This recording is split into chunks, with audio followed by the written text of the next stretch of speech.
ঢাকাসহ দেশের ৬টি অঞ্চলের ওপর দিয়ে দুপুরের মধ্যে ঝড় বয়ে যেতে পারে বলে আভাস দিয়েছে আবহাওয়া অধিদপ্তর। সেই সঙ্গে বৃষ্টি অথবা বজ্রবৃষ্টি হতে পারে বলে জানিয়েছে সংস্থাটি। মঙ্গলবার দুপুর ১টা পর্যন্ত দেশের অভ্যন্তরীণ নদীবন্দরগুলোর জন্য দেওয়া আবহাওয়ার পূর্বাভাসে এই তথ্য জানানো হয়েছে। পূর্বাভাসে বলা হয়েছে, ঢাকা, নোয়াখালী, কুমিল্লা, টাঙ্গাইল, ময়মনসিংহ এবং সিলেট অঞ্চলের ওপর দিয়ে দক্ষিণ দক্ষিণ পূর্ব দিক থেকে ঘণ্টায় ৪৫ থেকে ৬০ কিলোমিটার বেগে অস্থায়ীভাবে দমকা ঝড়ো হাওয়া সহ বৃষ্টি বা বজ্রবৃষ্টি হতে পারে। এসব এলাকার নদীবন্দরগুলোকে ১ নম্বর সতর্ক সংকেত দেখাতে বলা হয়েছে।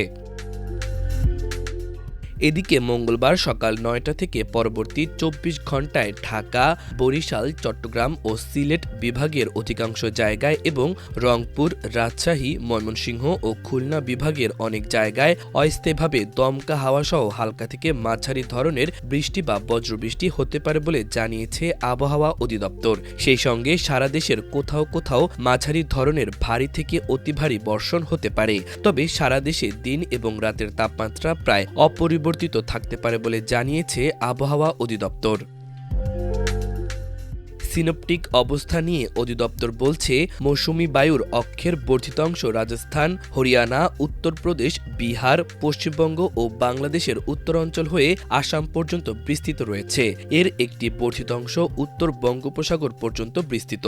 মৌসুমি বায়ু বাংলাদেশের ওপর সক্রিয় এবং উত্তর বঙ্গোপসাগরে মাঝারি অবস্থায় রয়েছে।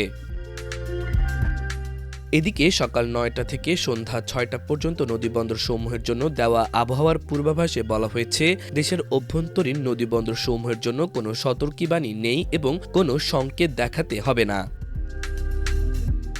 এর আগে সোমবার ঢাকাসহ দেশের ৯ জেলার ওপর দিয়ে সর্বোচ্চ ৬০ কিলোমিটার বেগে ঝড় ও বজ্রবৃষ্টি হতে পারে বলে জানায় আবহাওয়া অধিদপ্তর। এদিন ভোর ৫টা থেকে দুপুর ১টা পর্যন্ত দেশের নদীবন্দরের জন্য দেওয়া আবহাওয়ার পূর্বাভাসে এমন তথ্য জানানো হয়। গত কয়েক সপ্তাহ ধরেই ঢাকায় বৃষ্টিপাত অব্যাহত রয়েছে।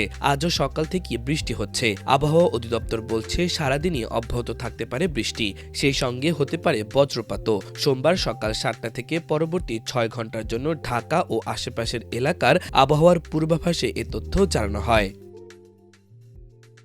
মাল্টিমিডিয়া ডেস্ক, আমার দেশ।